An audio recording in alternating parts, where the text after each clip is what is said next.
Amigas y amigos, vamos en esta ocasión a hablar sobre la condición humana en el pensamiento de Octavio Paz.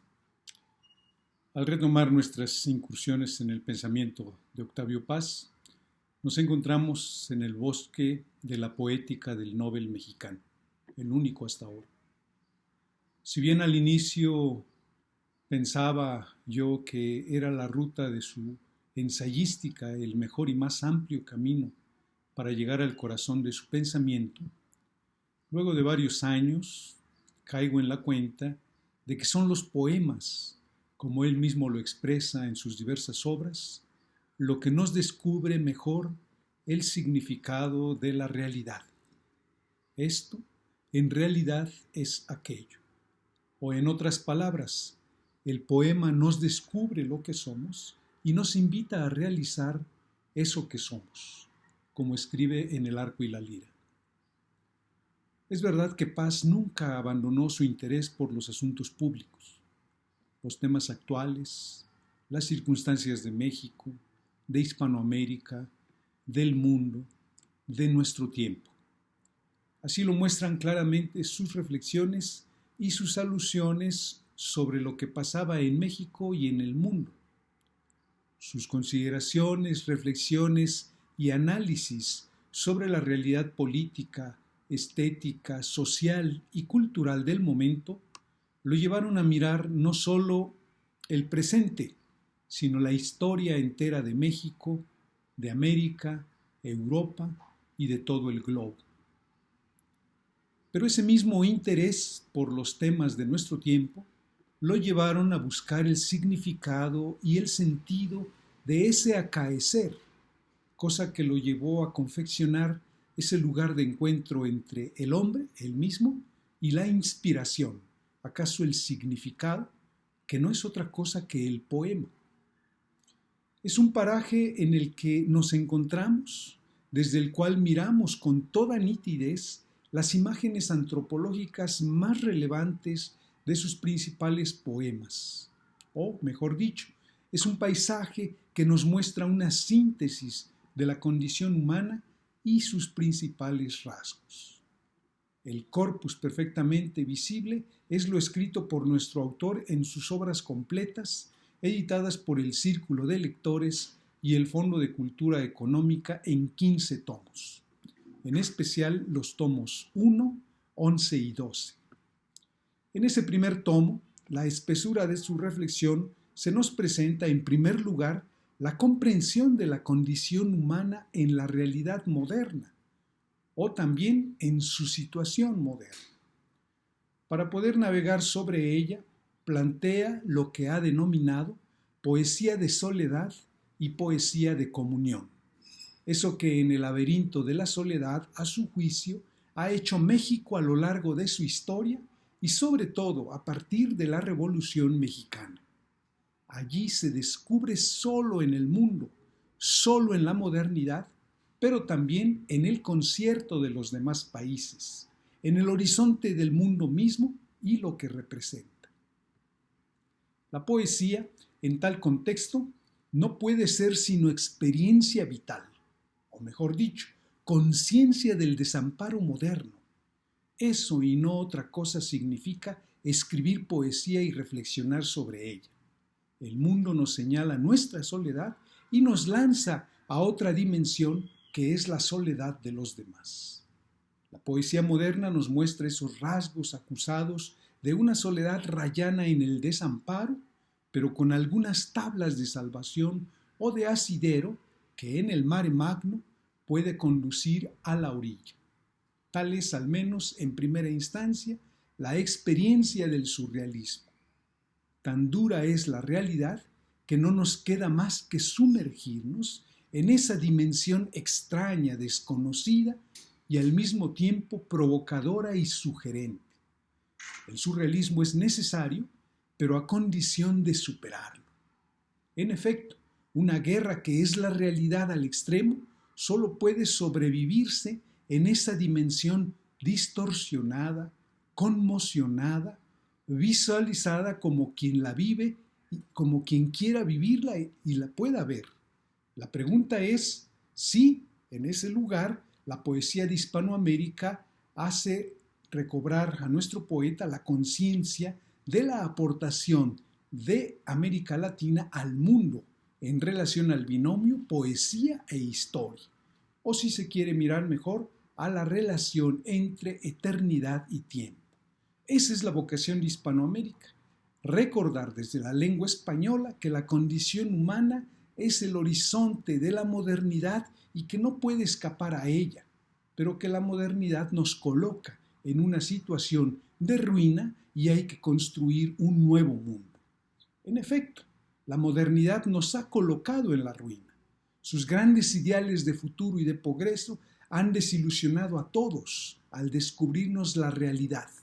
El deterioro planetario, tráfico de armas, de estupefacientes, de personas para beneficio de las mafias de poder, en medio de una gran corrupción y de una terrible impunidad en casi todos los lugares del mundo.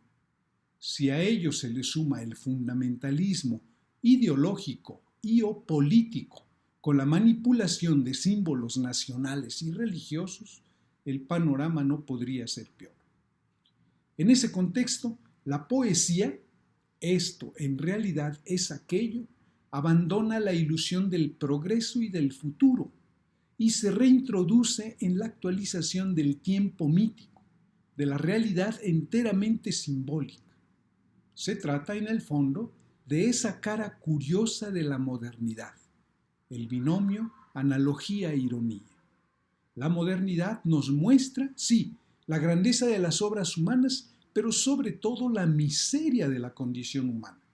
Y desde luego la necesidad de ir a la otra orilla, de escuchar la otra voz. Esto en realidad es aquello. Sigamos caminando en el bosque y miremos en conjunto los poemas de Libertad bajo palabra. Ahí aparece Niña. Enseguida aparece Epitafio para un poeta. Sobre todo ese reclamo de verdad. Su mentirosa vida de verdades, escribe el poeta. Surge así el yo en ese otro poema, Pregunta. Somos pregunta y no otra cosa. Interrogación permanente. ¿Por qué? ¿Por qué yo? ¿Por qué es así la realidad?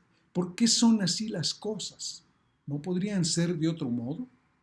Y así, de niños, de jóvenes, de adultos y de viejos, vamos por la vida, con nuestra existencia a cuestas. Qué largo es ese sendero de poemas de libertad bajo palabra. Pero los árboles son sugerentes. En el poema Palabras se dibuja el lenguaje como constitutivo de nuestro ser. O ese otro donde el ser y el no ser nos señalan nuestra situación en el poema La Caída. O esas reflexiones donde se entrecruza el yo y la inspiración en el poema Mientras escribo. Sin embargo, la existencia también se deja ver en la memoria. Atrás de la memoria nos lo recuerda. Somos lo que hemos sido, o sea, recuerdo y memoria. Otro arbusto sostiene en una de sus ramas a la libertad. Es el poema Conscriptus USA. Y sí, somos libertad, pero la nada nos amenaza constantemente. Nos lo recuerda la sombra. Por ello no nos queda sino a veces encerrarnos en el cuarto del hotel para que nuestro yo hable con el otro, con ese otro que somos nosotros mismos habituales desconocidos. Otros temas que el poeta mira y nos presenta son la muerte en Elegía Interrumpida. La muerte de un ser querido o de un amigo es lo que nos pega en pleno rostro y nos cala hasta el corazón. El pan o el alimento en La vida sencilla. La imagen del hombre en Entre la piedra y la flor, donde nos presenta esa suerte de condición humana en el concierto de la compleja realidad y donde el trabajo da el chispazo de otra cosa distinta del mero ser material o biológico. Otros temas más se presentan, por ejemplo, el de la vocación en la poesía, el pensamiento en el ausente, la imagen del mundo en Hermosura que vuelve, la intimidad en Estrella Interior o las varias imágenes del ser humano en Águila o Sol, y el cierre de esa primera gran compilación, me refiero a la Estación Violenta, aparece el gran poema de Octavio Paz, Piedra de Sol. En ese poema, Piedra de Sol, la pregunta natural es, ¿quién habla en el poema? Claro, es el mismo Paz. Somos nosotros los lectores. Es la humanidad que ha vivido y visto todas esas experiencias dibujadas ahí. Se puede ver y experimentar el camino. El poema es un camino para la vida. El poema nos descubre lo que somos y nos invita a realizar eso que somos. Como en toda auténtica existencia, hay vacíos y desamparo. Tanto el poeta como el lector viven y padecen esta condición, y en esa soledad se nos descubren también los otros. La soledad, cuando es profunda, nos descubre al otro, al yo desconocido, pero también al otro, el tú que espera ser visto y que nos espera con su abrazo. Y en esos tironeos, el otro con mayúscula también se hace visible. Es el otro que nos deletrea, que nos explica y que nos llama por nuestro nombre.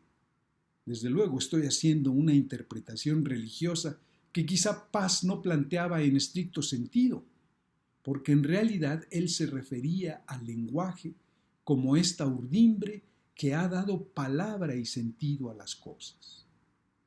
Todavía falta, amables oyentes, que les describa otros parajes, que son otros grandes jardines y veredas, como Salamandra, Solo a dos voces, Ladera Este, Hacia el comienzo, Blanco, el monogramático, Pasado en claro y Árbol adentro.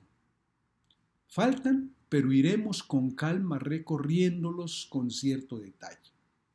Desde aquí los veo sus tópicos, la conciencia del cuerpo, la interioridad, la imagen del fuego, la vida, la sangre, o bien esas imágenes de la luna, el viento y otros elementos que hacen de la vida humana una suerte de energía vital, existencial.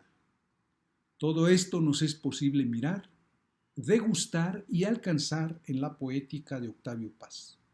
En sus imágenes del pan y la mesa podemos poner o proponer el tema de la comunión y alrededor colocar los elementos vitales: agua, vino, fuego, piedra. En esa reunión de comunión, mediante la palabra y la memoria, podemos iniciar la tertulia, nuestra palabra, nuestra memoria, nuestra visión del mundo, preguntarnos por el tiempo y la realidad, el espacio, la muerte, la finitud, la apariencia, la escritura, el instante, la trascendencia y la inmortalidad. Esas son nuestras búsquedas que perfectamente se hacen presentes en las tertulias, esas muy agradables reuniones de amigos que además de compartir el pan y la sal, el vino y la charla, compartimos lo que somos y lo que deseamos ser.